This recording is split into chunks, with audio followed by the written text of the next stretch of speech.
Oh, okay, I'm live. It's a delay when I do the live because I'm trying to be on Facebook. I have Instagram and YouTube. So shout out to Shakita Williams, cause you the shit, girl. Again, I'm reading Outwitting the Devil by Napoleon Hill.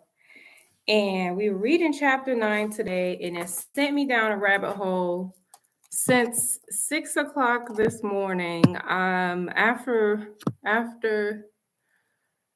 the book club, I did my morning stuff, and then I came home and I immediately started reading and do some research on just everything pertaining to today's read. And I have to read this, y'all, because it just was, the information was powerful. It was like, what? Like, unbelievable that this was written in 1938. And then I had a conversation with a good friend of mine, and I'm like, I can't believe this was written in 1938, this information, which is so sound today in 2023.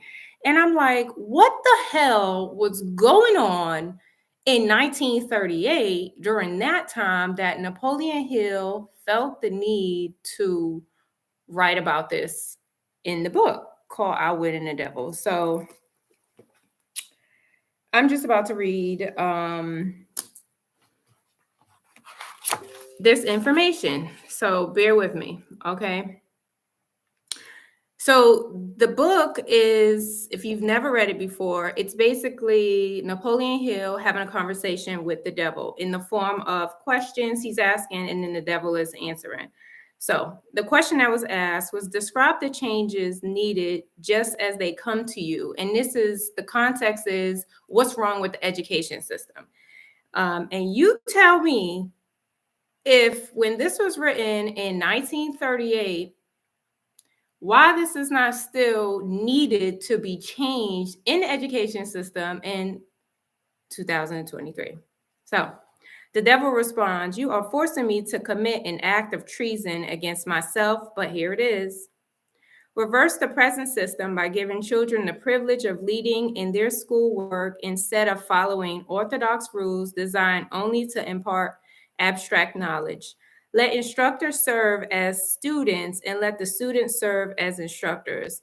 I'm just going to say a side note, like, we learn from our children like all the time. My son is 9, my daughter is 18, and they're constantly showing me new information. So just to have the perspective of a young person that has a different view is just so powerful, because they're going to see something that an old dog, right, wouldn't be able to see because their mind is so set and made up. So that's powerful in itself. As far as possible, organize all school work into definite methods through which the student can learn by doing, and direct the classwork so that every student engages in some form of practical labor connected with the daily problems of life. Duh, because we learn through doing, right? Something in the military is OJT, on the job training. Like, I can read books and books and books all day, but if I'm not applying that practical knowledge, then it's just going to go out my brain, go in one ear and out the other. I need to do it. Like, you can look at a recipe all day and it could make sense, but when you start cooking in the kitchen, you may not be able to identify a tool that they're talking about in the recipe book because you just don't know. Okay. Ideas are the beginning of all human achievement. Teach all students how to recognize practical ideas that may be of benefit in helping them acquire whatever they demand of life. Teach the students how to budget and use time. And above all, teach the truth that time is the greatest asset available to human beings and the cheapest. Time is the greatest asset available. I didn't realize that until after I retired. Like, do not waste my time. That that will upset me royally because I can't get that back. So that's why I don't just waste time and engage in useless conversations about nothing, or just like if I came to you and we're talking, it is to accomplish a task. I don't want to just whittle my time away with nothing because I can't get that back. You know what I'm saying? I can make money and spend money all day. I'm gonna get it back. I'm gonna get it back. I ain't worried about that. It's the time that you put forth into something that's important for you. That's what matters, and that's where the real value is. I spend a lot of my time at home doing whatever I need to with my family, because that's super important. Those memories that I am creating, and the learning that I'm getting from my children and what they're also getting from me, that is the most valuable asset, and we lose sight of that. Okay, teach students how to budget. They still ain't doing that. Like, what? Why?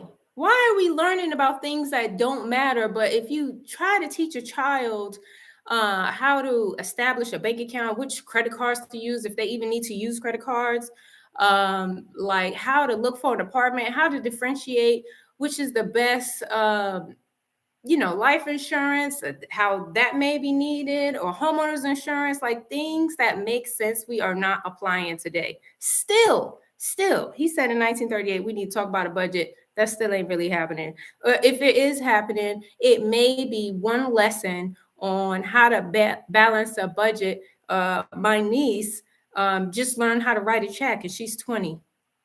She didn't know how to write a check. And it's like, why aren't they teaching these things that's important, useful things in school? Ask me about the Pythagorean theorem and how much that benefited me in my life, right? It's a waste of time. Now, if you are a mathematician or something and that's useful in your daily life as a professor, then okay, but I'm not a professor. I don't give a damn about certain things that don't matter, not like the usefulness of taking care of yourself, right? Balancing the book, knowing how to manage your finances. Still, that's a whole lesson. Teach the students the basic motives by which all people are influenced, and show how to use these motives in acquiring the necessities and the luxuries of life. Teach the student the basic motives by which all people are influenced, and show how to use these motives in acquiring the necessities and the luxuries of life. Because the luxuries of life are out there for everybody to consume. It's not just for a certain class or group of people, but your mindset got to know that. Teach children what to eat, how much to eat, and what is the relationship between proper eating and sound health. Ooh, what they serving in school is not good food. They got the racks of every flavor of Doritos right next to the cashier checkout in my son's elementary school cafeteria. I'm like, where the apples at? Where the oranges at? Where is the blackberries and the raspberries? Can I get some fruit over here? Some freshly squeezed juice? Is that too much to ask for? But we got Doritos in every flavor. Teach children the true nature and function of the emotion of sex, and above all, teach them that it can be transmuted into a driving force capable of lifting one to great heights of achievement.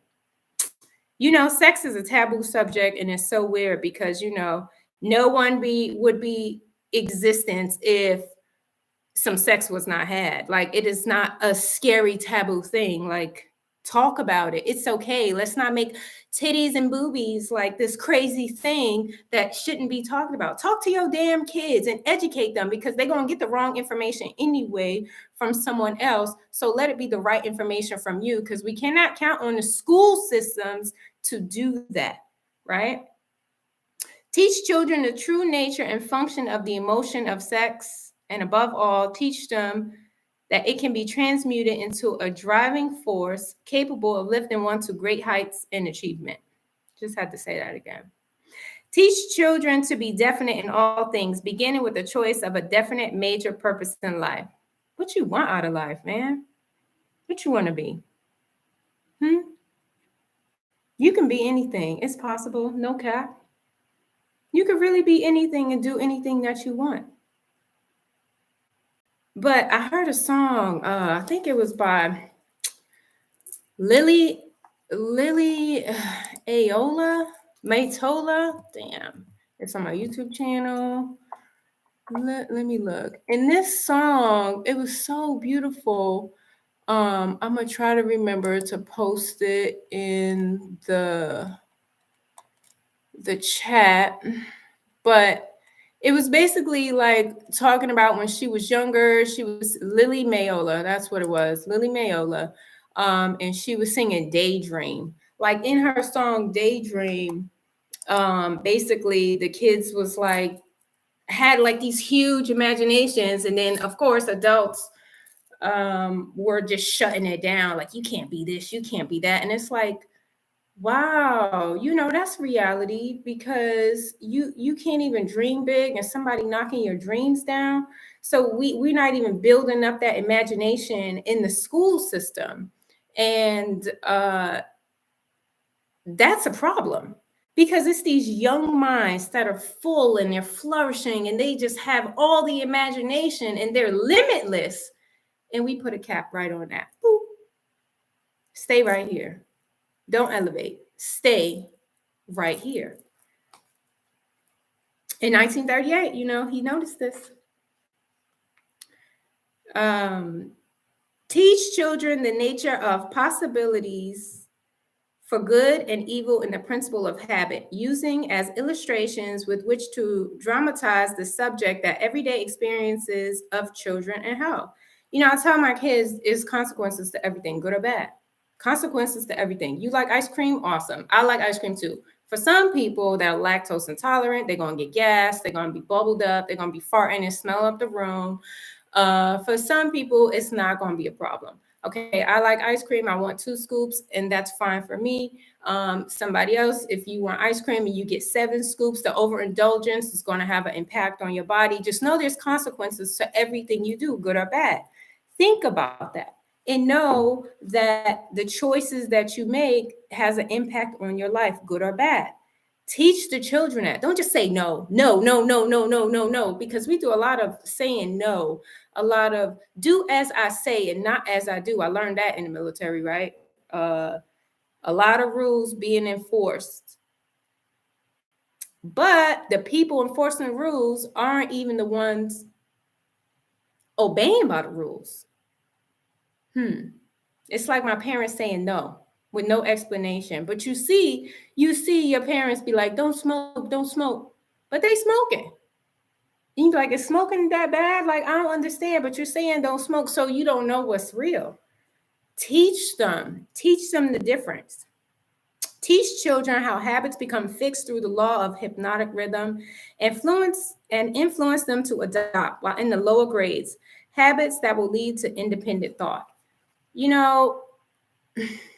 Positive things, teaching them that if you say you're going to do something, you're going to do it.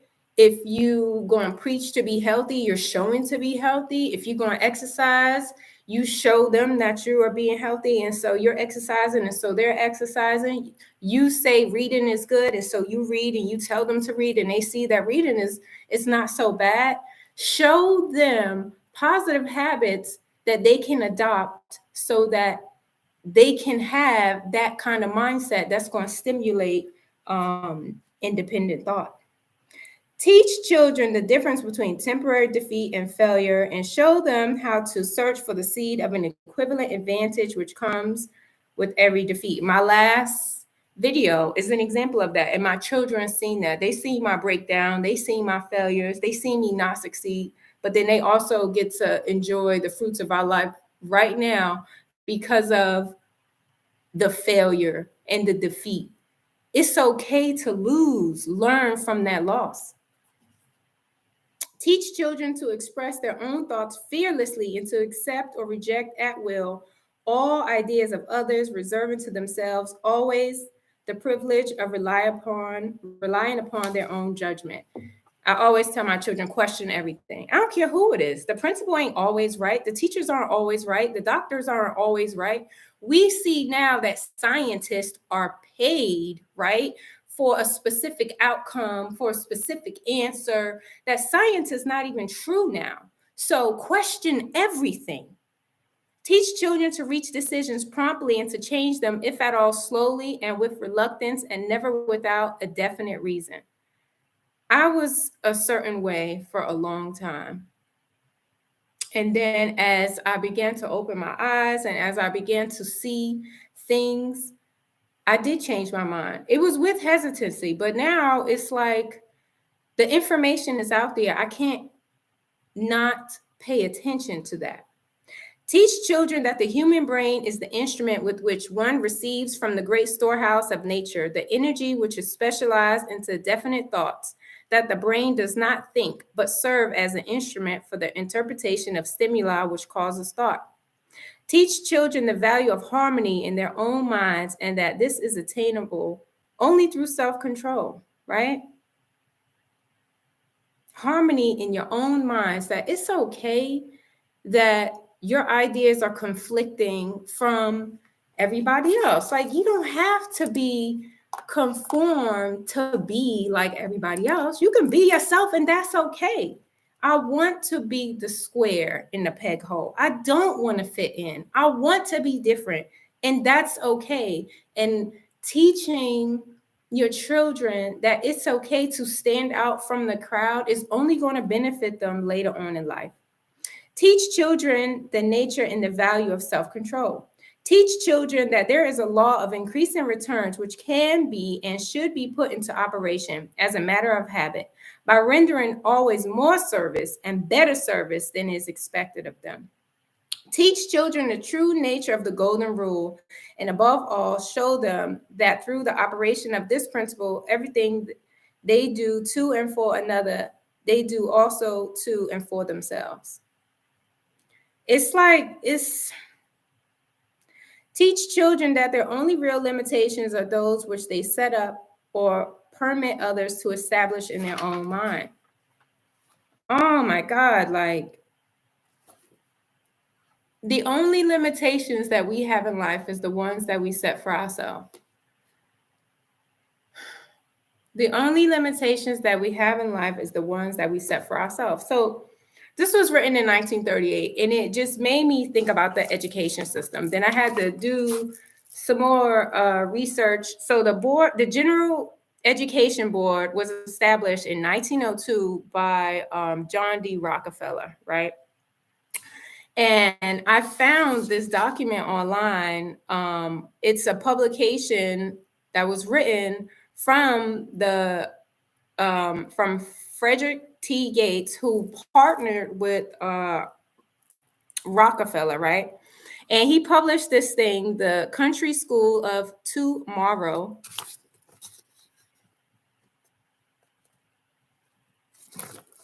Which was published in 1916.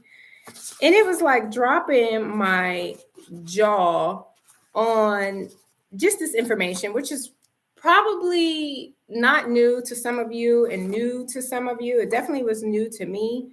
And I was just like, what the heck? So previous to the establishment of the Board of Education, in 1779, Thomas Jefferson proposed secondary school. In the 1600s, elementary school was created and adapted. But in 1779, Thomas Jefferson decided that there should be a secondary school, but it's going to be two types of schools because of segregation. And it's going to be for the laboring, the workers, and the learners, right? The masters, right? And there was a quote saying, a few working class could advance by raking a few geniuses from the rubbish. So the rubbish is everybody else that didn't make it to the top, but we'll take a few, right? And it's just the information that is in here had me like baffled. But this quote was, we shall train the child for the life before him by methods which reach the perfection of their adaptation. Only when the child shall not be able to distinguish between the pleasures of his schoolwork and pleasures of his play, right? This document is saying these are the things that we want to focus on in school. because they realized in the creation of society that they needed workers, right? That's why the education system, there's a quote out there that Rockefeller was like, he don't want thinkers, he want workers, because he need workers to plow the field. And it just made me think about, okay, when elementary school was established, when the schooling system was established, what then changed around the world? And in this document, when they're talking about the Board of Education, there was something also mentioned called hookworm disease. And I'm like, what does hookworm disease have anything to do with the education system? Because the hookworm disease you get from bare feet. That's how it's transferred, right? So they have these sick people in school that look like death. I had a lot of links that I'm going to post because I was just clicking on all these links and getting all this information. If they needed for the children to be healthy, they wanted to create healthy workers to, guess what? Work in the field. They don't need you dying, picking cotton and doing stuff like that. They need you to be able-bodied. And we talking about for children. That's why they wanted to educate, so that they can learn and be trained in the industry. Every industry in the district finds place in our curriculum. Every kitchen, barn, dairy, shop is a laboratory for our school. The growing crops, the orchids, the vineyards, the gardens, the forests, the streams, the domestic animals, nay, even the tools of every farm are a part of our scientific equipment. They were taught in school, and it was a breakdown of all these different things in industry, and it was demonstrated like, this is how you do things with the equipment to farm. That was the point of the education system. So what is my point right now? We are not in a time where we're plowing fields. We're not in a time where we need to worry about vaccinations. And that's another rabbit hole that I went down, is that when did vaccinations occur? And I started to look up vaccinations, and it kind of made me sick, because we are vaccinating children immediately after birth in infancy. And I remember I was looking throughout my whole house and I couldn't find the yellow card that the hospitals used to give you, where you take your child and they stab them up in the thigh and the child is screaming, ah, and you just want to punch the damn doctor, nurse, or whoever in the damn face, because they just stabbed your child with who knows what kind of jungle juice is in there.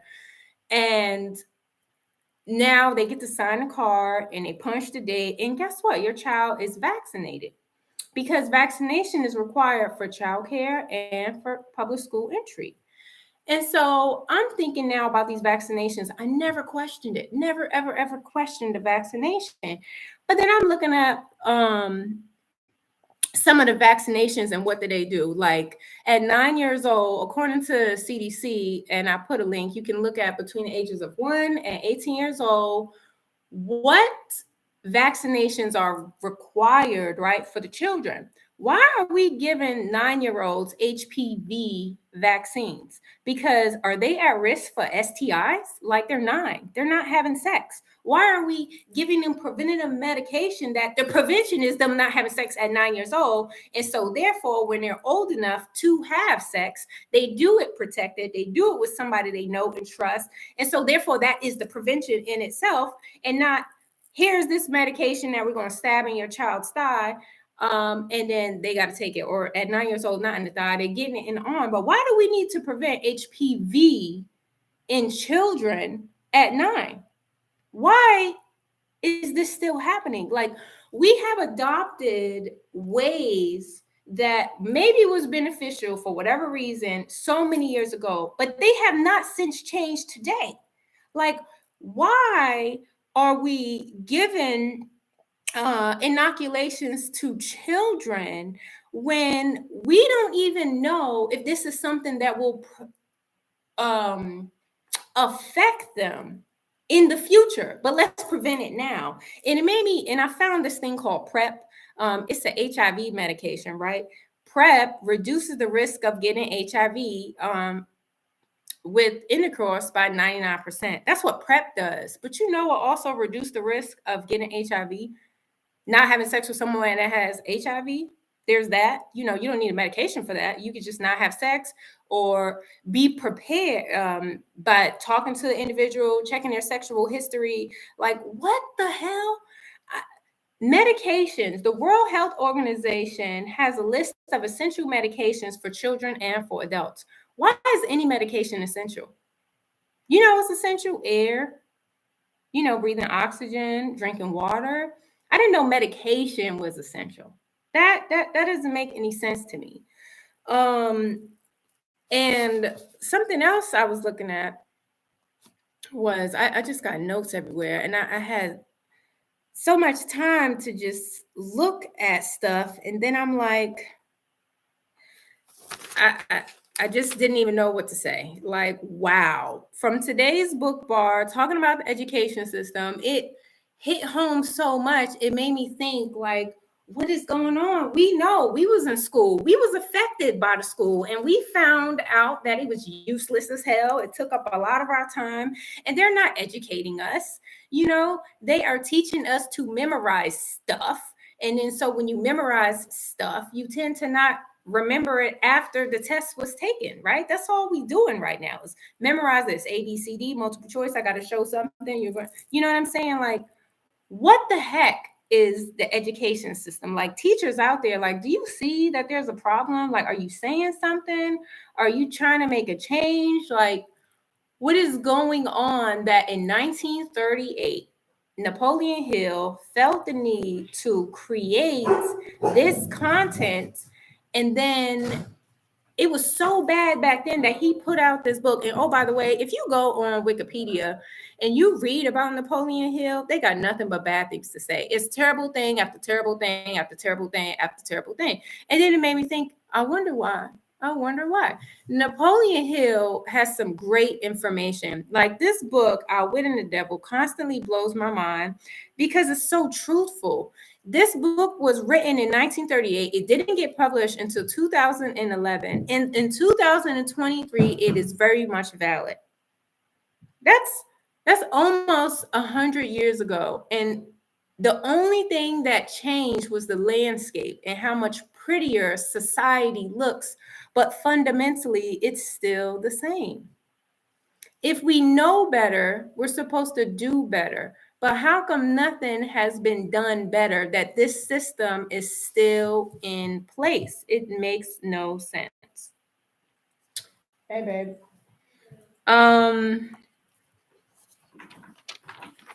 Oh man, I was right. Okay, so and then it made me go on another thread because I was reading about Napoleon Hill, and then they called him like science fiction or something.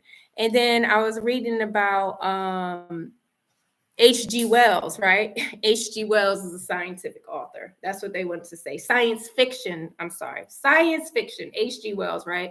So he wrote War of the Worlds in 1898. This science fiction book about aliens taking over the world. But is it science fiction really?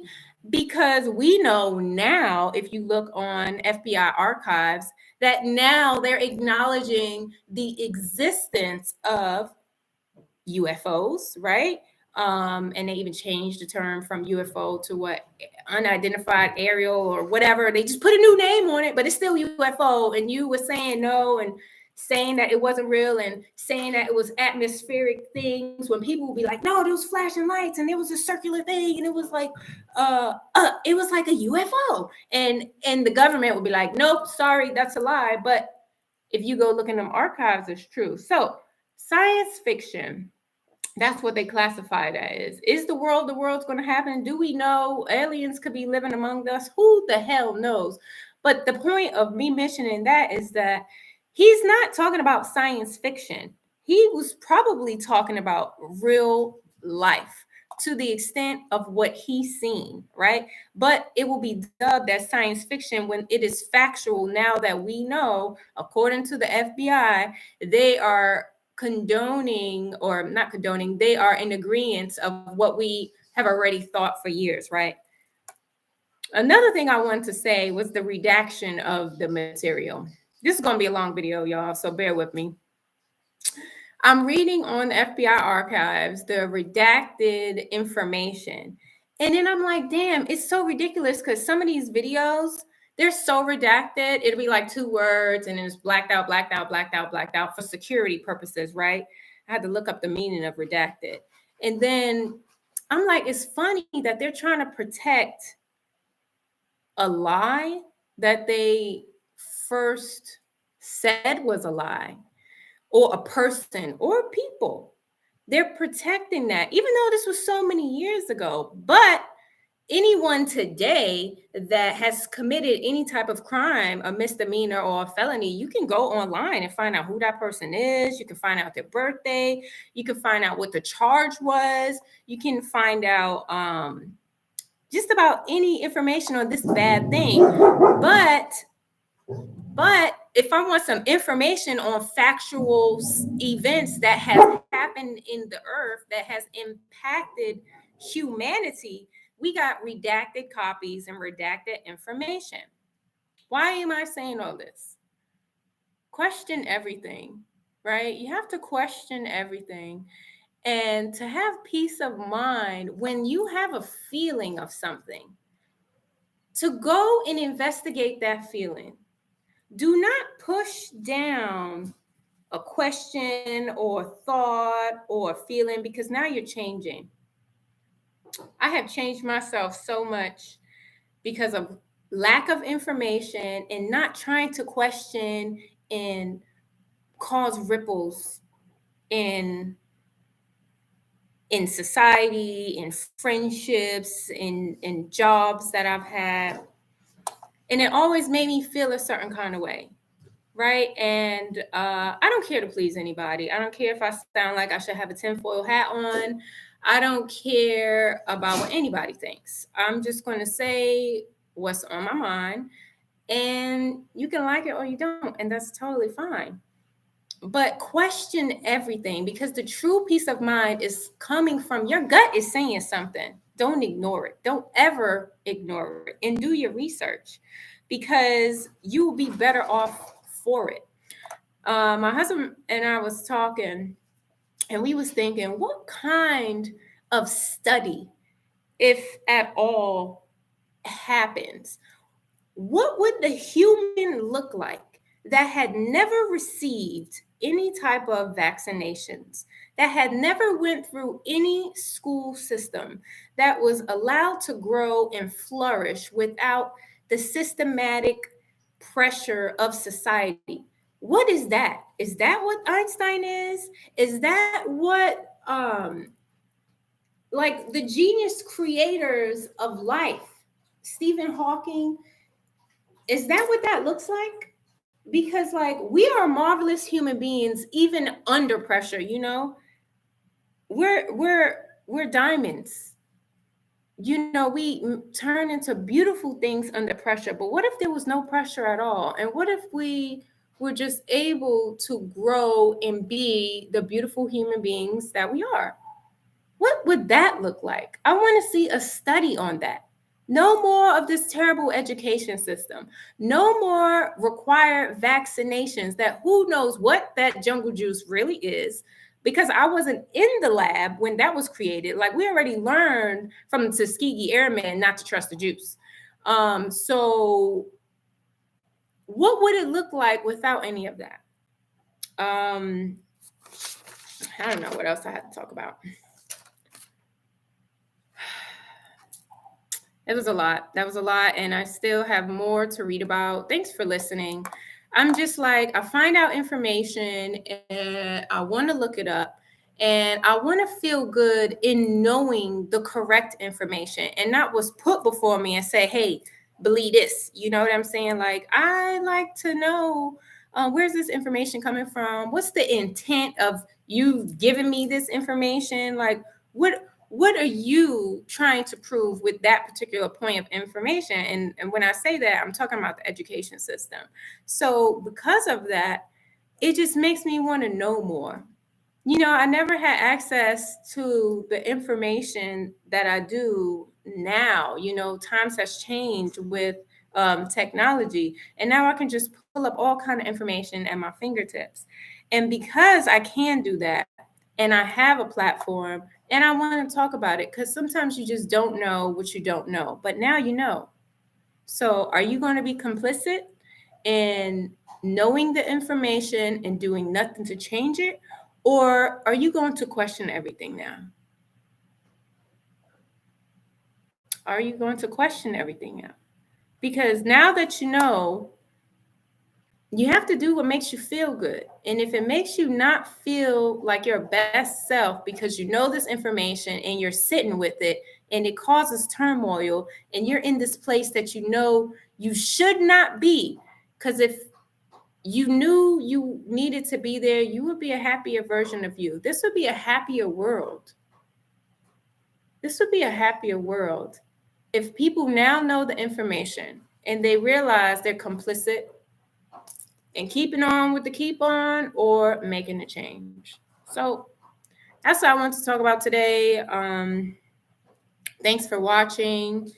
And you got to read this book. Like, it's off the damn chain. Napoleon Hill's Outwitting the Devil. Think and Grow Rich is actually pretty good too.